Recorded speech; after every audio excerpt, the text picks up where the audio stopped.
Selamat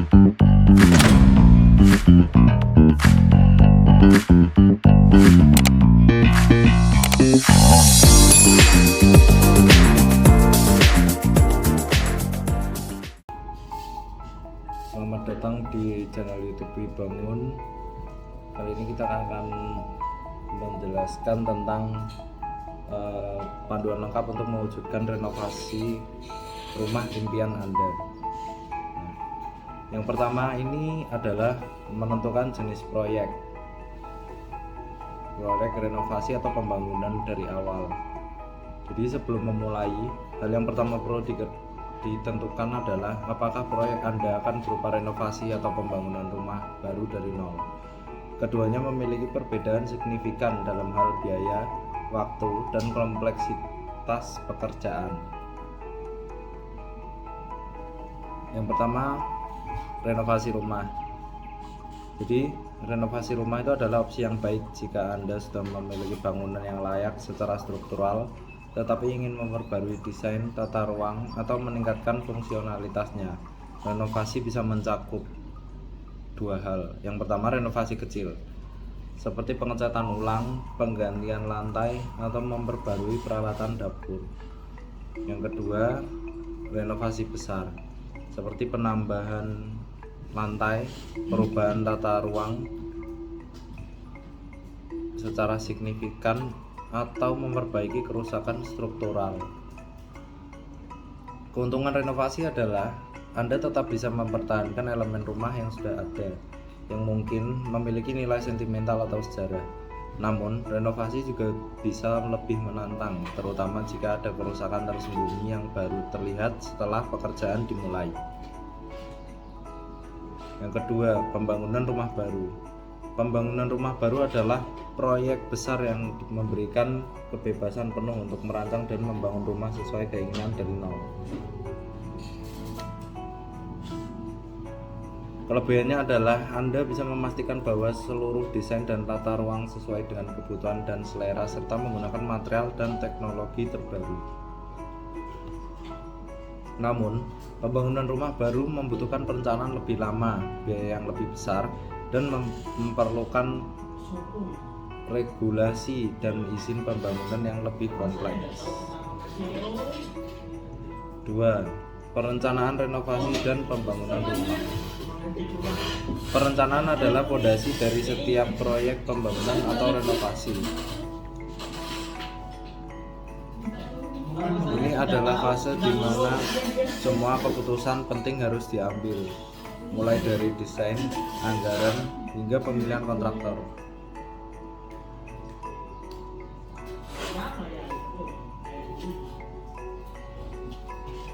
Enggak sih? Baik. Guys, tolong guys. Yang pertama, menyusun rencana yang jelas. Untuk proyek renovasi atau pembangunan rumah, Anda perlu membuat rencana yang jelas sejak awal. Mulailah dengan menyusun daftar kebutuhan utama, baik dalam hal ruang tambahan, perbaikan struktural, maupun perbaruan desain interior dan eksterior.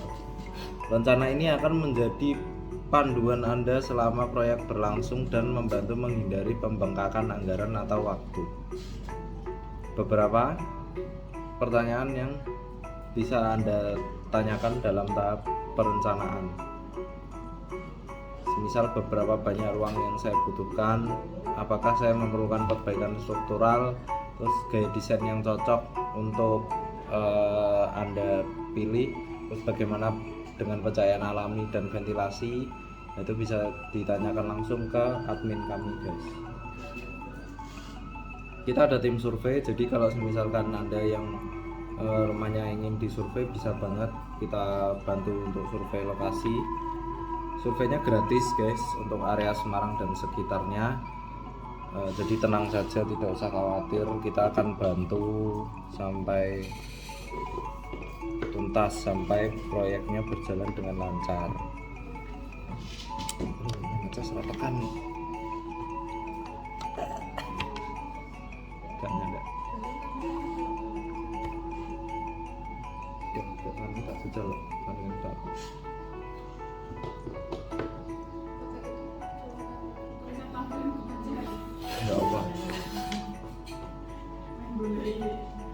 Kevin.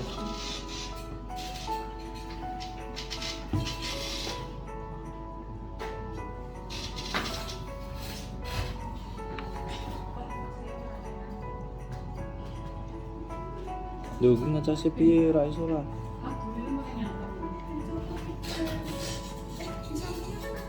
Gak iso kan type C.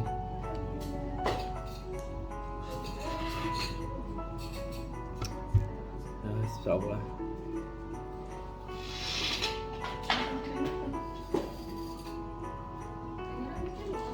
Enggak. Dan kedengeran di situ.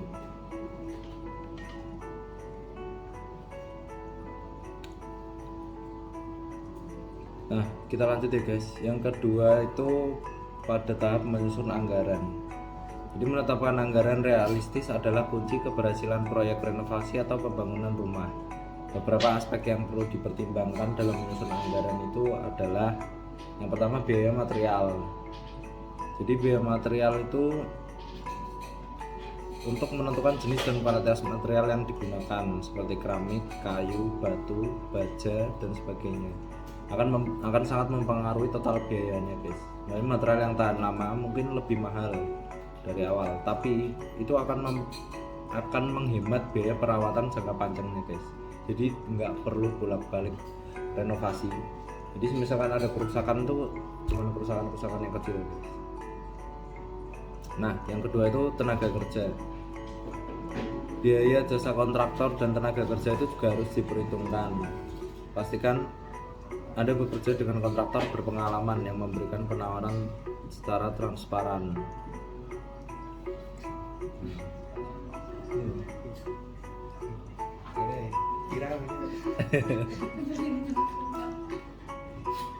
Nah, yang kedua izin dan pajaknya guys. Jangan lupa menyertakan biaya untuk izin bangunan, inspeksi, dan pajak properti yang mungkin berlaku di daerah kalian masing-masing.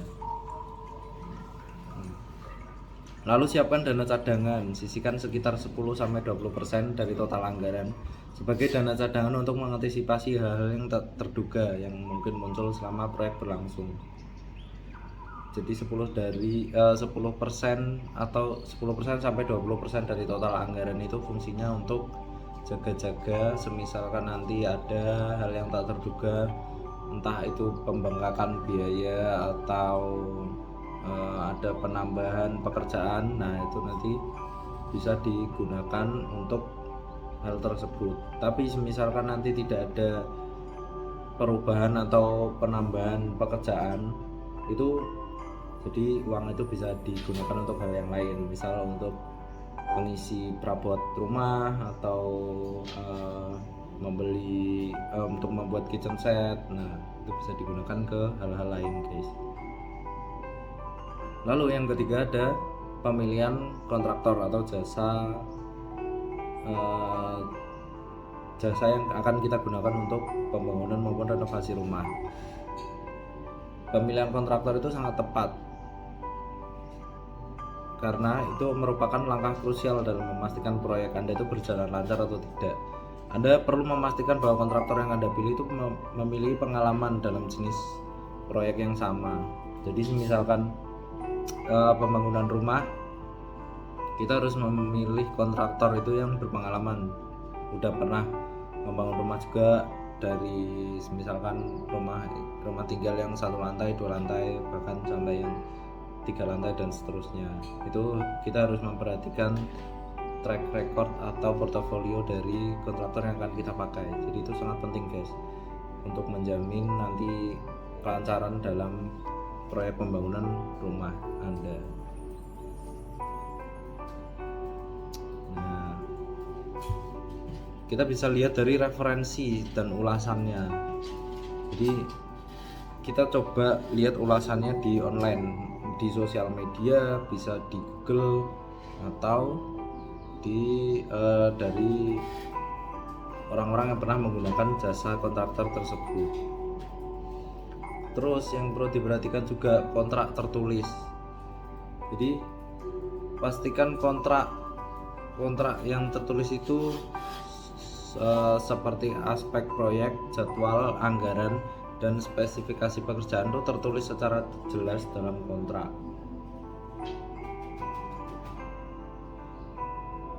Nah, yang ketiga itu tahapan pelaksanaan renovasi dan pembangunan rumah. Setelah perencanaan selesai dan kontraktor dipilih, proyek akan masuk ke tahap pelaksanaan. Jadi tahapan pelaksanaannya itu ada pembongkaran. Nah, pembongkaran itu untuk renovasi besar, tahapan pertama itu biasanya adalah mencakup penghapusan dinding, lantai, atap atau elemen struktural lainnya. Jadi misal bangunan lama atau bangunan kuno yang kita akan renovasi itu pasti kita bongkar terlebih dahulu. Jadi misalkan mau minta desain yang baru yang tidak sesuai dengan struktur bangunan lamanya, itu biasanya kita bongkar dulu, guys.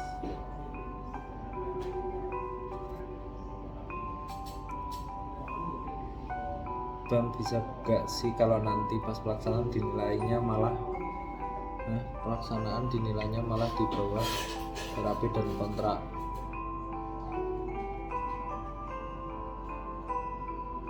Kalau untuk anggarannya pasti kita sudah berikan di awal ya guys, yang saya maksud tadi di RAB itu. Jadi kurang lebihnya itu nanti pekerjaan nominalnya nanti akan sama seperti yang sudah tertera di RAB. Jadi misalkan ada perubahan atau penghapusan item atau bagaimana, itu nanti bisa di addendum. Nanti kita bisa buatkan kontrak baru dengan anggaran yang baru dan atau memungkinkan untuk mengganti desain baru, nanti kita akan rubah itu guys. Jadi untuk anggaran nanti RAB itu untuk ya gambaran, sebagai gambaran untuk customer. Jadi nantinya itu proyeknya itu nilainya berapa dan dapat selesai berapa lama, itu nanti dijelaskan di RAB dan kontraknya itu guys. Nah, lanjut pada perbaikan atau pembangunan struktur. Jadi setelah pembongkaran, perbaikan dan atau pembangunan struktur baru itu akan dimulai. Jadi pada tahap ini itu mencapai perbaikan pondasi, pemasangan dinding baru, kolom, dan balok penopang. Pada pembangunan rumah baru, ini adalah tahap di mana kerangka utama rumah dibangun. Jadi pekerjaan struktural sangat penting karena menentukan kekuatan dan stabilitas rumah. Kontraktor harus memperhatikan semua elemen struktur dipasang sesuai standar keselamatannya. Nah, yang ketiga itu instalasi sistem. Jadi setelah struktur rumah siap, tahap selanjutnya itu adalah pemasangan sistem penting seperti listrik, air, dan pemanas. Jadi pada tahap ini tuh instalasi kabel listrik, pipa air, atau sistem ventilasi dan HVAC, pemanas, ventilasi, dan pendingin ruangan itu akan dipasang. Instalasi ini memerlukan tenaga ahli yang bersertifikat untuk memastikan keamanan dan fungsionalitasnya jangka panjang. Yang keempat, pemasangan material finishing. Jadi setelah semua sistem penting terpasang, pemasangan material finishing seperti lantai, dinding, dan plafon dimulai. Ini juga termasuk pemasangan jendela, pintu, serta elemen dekoratif seperti furnitur, built-in, dan lampu, sama peralatan dapur guys. Jadi material finishing yang berkualitas tinggi itu akan meningkatkan tampilan rumah Anda secara keseluruhan dan memberikan nilai tambah pada properti. Nah, tahap yang terakhir itu adalah inspeksi dan serah terima guys. Jadi setelah semua pekerjaan selesai, kontraktor itu biasanya akan melakukan inspeksi akhir untuk memastikan bahwa semua pekerjaan telah dilakukan sesuai rencana dan standar keselamatan. Setelah inspeksi, proyek akan diserah terimakan kepada pemilik rumah. Jadi setelah pemilik rumah sudah merasa puas, oke dengan hasil yang dikerjakan oleh kontraktor, jadi itu akan dilanjutkan ke tahap serah terima. Jadi sebagai simbol bahwa pekerjaan yang kita kerjakan sudah selesai dan klien sudah menerima pekerjaan tersebut gitu. Nah, ada berikut ini juga ada sedikit tips-tips yang harus diperhatikan ya guys dalam menjalankan proyek renovasi atau pembangunan rumahnya. Yang pertama, bersikap fleksibel tetapi tegas. Dalam proyek besar seperti perubahan struktur rumah atau renovasi itu pasti akan ada terjadi perubahan-perubahan, entah itu masalah teknis atau keterlambatan dalam pengiriman material. Penting untuk bersikap fleksibel dalam menghadapi perubahan ini, namun tetap tegas dalam mempertahankan anggaran dan jadwal yang telah disepakati oleh kontraktor. Yang kedua, jangan abaikan detail-detail kecil. Seringkali detail kecil seperti pemilihan warna, jenis lampu, atau gaya furnitur itu bisa mempengaruhi tampilan keseluruhan rumah. Coba diskusikan setiap detail dengan desainer atau kontraktor dan pastikan semua elemen bekerja secara benar. Nah, yang ketiga itu pikirkan masa depan. Jadi saat merencanakan atau merancang rumah atau renovasi, coba pertimbangkan dulu untuk kebutuhan masa depannya seperti apa. Apakah keluarga Anda akan bertambah? Terus apakah ada rencana untuk bekerja dari rumah? Atau pikirkan tentang ruang serbaguna yang bisa diubah sesuai kebutuhan di masa mendatang. Dan kita tidak tahu nanti beberapa tahun ke depan itu tiba-tiba kita jadi pengusaha yang kerjanya cuma di rumah. Kita kan otomatis butuh ruangan kantor. Nah, untuk ruangan kantor ini tentunya kita harus menyiapkan space yang nyaman untuk bekerja. Jadi jangan sampai nanti saatnya kita membutuhkan space untuk bekerja malah tidak ada ruang lagi atau ruangannya akan sempit. Nah, itu akan nanti berpengaruh ke kita sendiri. Jadi jika Anda menggunakan ruangan itu harus diperhitungkan dulu luasnya yang mau kita pakai itu berapa. Nah, yang keempat, tips yang keempat, investasi pada teknologi dan efisiensi energi. Jadi menggunakan teknologi terbaru dan sistem hemat energi ini bisa memberikan penghematan jangka panjang. Mempertimbangkan untuk memasang panel surya, sistem pemanas air dengan tenaga surya, lalu atau lampu LED yang hemat listrik. Jadi harus diperhatikan juga itu guys, untuk kesejahteraan dari lingkungan sekitar. Selain itu juga kita bisa menghemat energi ya dengan cara memasang void di rumah, terus ventilasi udara dan cahaya itu juga harus diperhatikan gitu. Lalu yang kelima itu kerjasama dengan tim yang profesional. Coba konsultasikan dengan arsitek, desain interior, dan kontraktor. Itu sangat penting guys untuk mendapatkan hasil yang terbaik. Jadi biasanya mereka akan bisa memberikan pandangan yang lebih luas tentang solusi desain, efisiensi, dan fungsionalitas yang mungkin tidak Anda pikirkan gitu. Nah, kesimpulannya adalah renovasi dan pembangunan rumah ini adalah proyek besar yang memerlukan perencanaan matang dan kerjasama yang baik, tentunya dengan profesional di bidang konstruksi dan desain.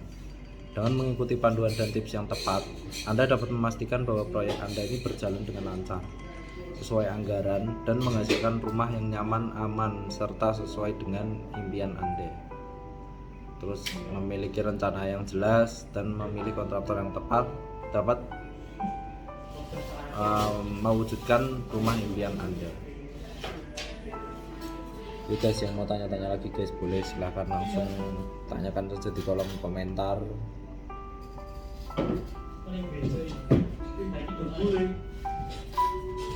Apa? Hah?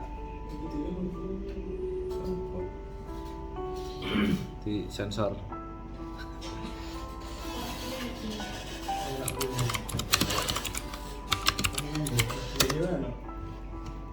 Yang mau tanya lagi guys, silahkan.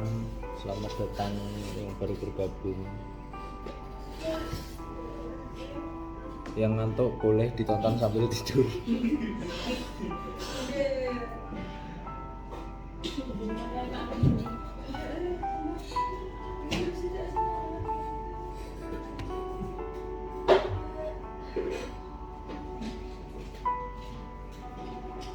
Kita lanjut ya guys. Jenis-jenis renovasi rumah. Jadi pilihlah sesuai kebutuhan dan anggaran Anda. Renovasi rumah ini bisa sangat bervariasi, mulai dari renovasi yang kecil hingga perbaikan struktur yang besar. Pemahaman tentang jenis-jenis renovasi ini membantu Anda untuk membuat keputusan yang tepat berdasarkan anggaran dan kebutuhannya. Yang pertama ini renovasi yang kecil, biasanya melibatkan perubahan estetika yang tidak mempengaruhi struktur rumah. Renovasi ini termasuk pengecatan ulang, penggantian lantai, penggantian pintu atau jendela, serta pemasangan peralatan baru di dapur atau kamar mandi. Nah, keuntungan dari renovasi yang kecil ini itu biayanya biasanya lebih rendah dan waktu pengerjaannya lebih singkat. Jika Anda hanya ingin memperbarui tampilan rumah tanpa perubahan yang besar, ini adalah pilihan yang ideal. Nah, yang kedua renovasi struktural. Jadi renovasi struktural itu mencakup perbaikan dan perubahan yang mempengaruhi kerangka bangunan. Ini bisa berupa perbaikan fondasi, penambahan ruangan, atau memperkuat dinding. Renovasi ini biasanya memerlukan izin khusus dan bisa memakan biaya yang lebih besar dibandingkan renovasi yang kecil. Jadi renovasi struktural ini diperlukan jika Anda mengalami kerusakan serius atau jika Anda ingin menambah luas bangunan.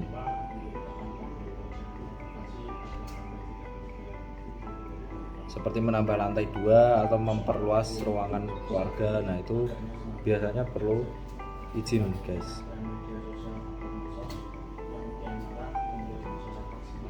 Yang ketiga renovasi fungsional.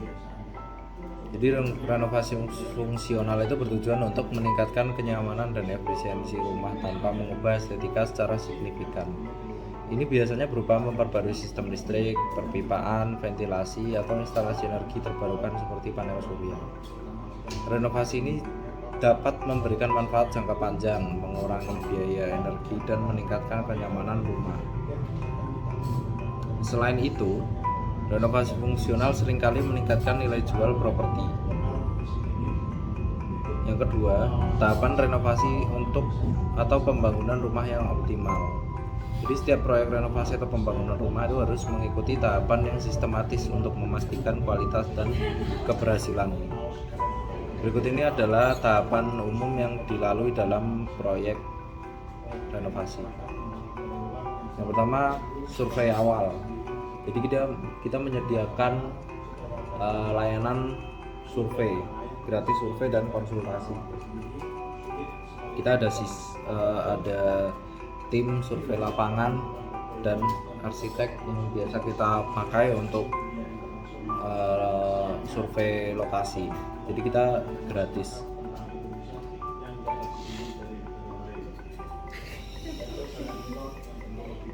Aku dewe dadi ngantuk ya.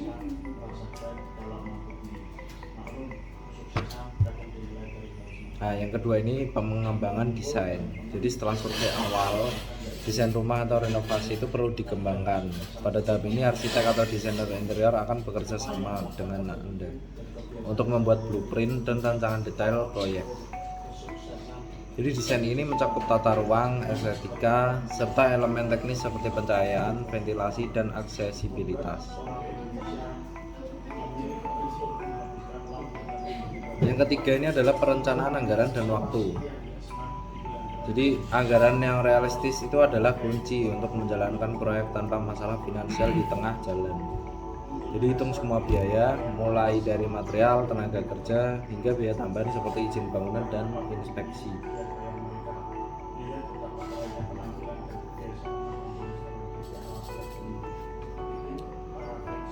Lalu pembongkaran dan persiapan lokasi. Jadi untuk proyek renovasi besar itu pembongkaran itu bagian yang akan direnovasi biasanya menjadi langkah pertama dalam pengerjaan fisik. Jika Anda melakukan pembangunan baru, tahap ini melibatkan pembersihan lahan dan persiapan tanah, termasuk penggalian dan pemasangan fondasi. Pembongkaran harus dilakukan dengan hati-hati agar tidak merusak bagian bangunan yang akan dipertahankan, serta harus dilakukan sesuai standar keselamatan. Halo, selamat datang yang baru bergabung di live Wibangun. Silakan kalau mau konsultasi, mau renovasi rumah atau bangun rumah, bisa banget hubungi kami di link di bio.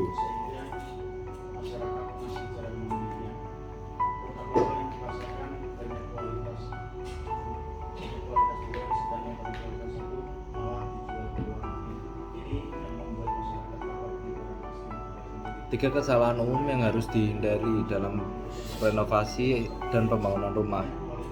Yang pertama itu adalah kurangnya perencanaan dengan detail. Jadi kesalahan terbesar yang sering terjadi itu adalah kurangnya perencanaan yang matang. Banyak pemilik rumah yang tergesa-gesa dalam mulai proyek tanpa mempertimbangkan detail penting seperti anggaran cadangan, waktu pengerjaan, dan masalah teknis yang mungkin muncul. Selalu pastikan bahwa Anda memiliki rencana yang jelas untuk setiap aspek proyek sebelum memulai anggaran fisik. Yang kedua adalah anggaran yang tidak realistis. Menentukan anggaran terlalu rendah atau tidak menyertakan dana cadangan adalah kesalahan umum. Renovasi dan pembangunan rumah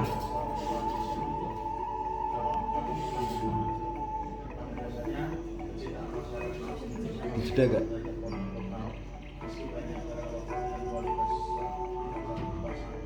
Nah, yang ketiga ini adalah memilih kontraktor yang tidak tepat. Kontraktor yang tidak berpengalaman atau tidak kompeten dalam pembangunan atau renovasi itu menyebabkan berbagai masalah, mulai dari keterlambatan hingga hasil akhir yang buruk. Jadi selalu lakukan pengecekan referensi dan pastikan kontraktor yang Anda pakai itu memiliki lisensi dan asuransi yang melindungi proyek Anda. Nah, yang keempat itu tidak memikirkan masa depan. Jadi ketika merencanakan proyek itu penting harus mempertimbangkan kebutuhan jangka panjang ya guys. Misalnya jika Anda berencana untuk tinggal di rumah tersebut selama bertahun-tahun, pertimbangkan pertumbuhan keluarga, kebutuhan aksesibilitas, dan perubahan gaya hidup yang mungkin terjadi. Lalu yang berikutnya adalah memaksimalkan hasil renovasi atau pembangunan rumah. Jadi yang pertama harus dilakukan itu adalah memilih material yang tahan lama. Diinvestasikan dalam material yang berkualitas dan tahan lama yang mudah dirawat, misalnya lantai keramik atau granit yang lebih tahan gores dan mudah dibersihkan. Gitu ya guys. Jadi terima kasih yang sudah menonton. Jangan lupa subscribe channel Wibangun dan share. Sampai berjumpa di video berikutnya.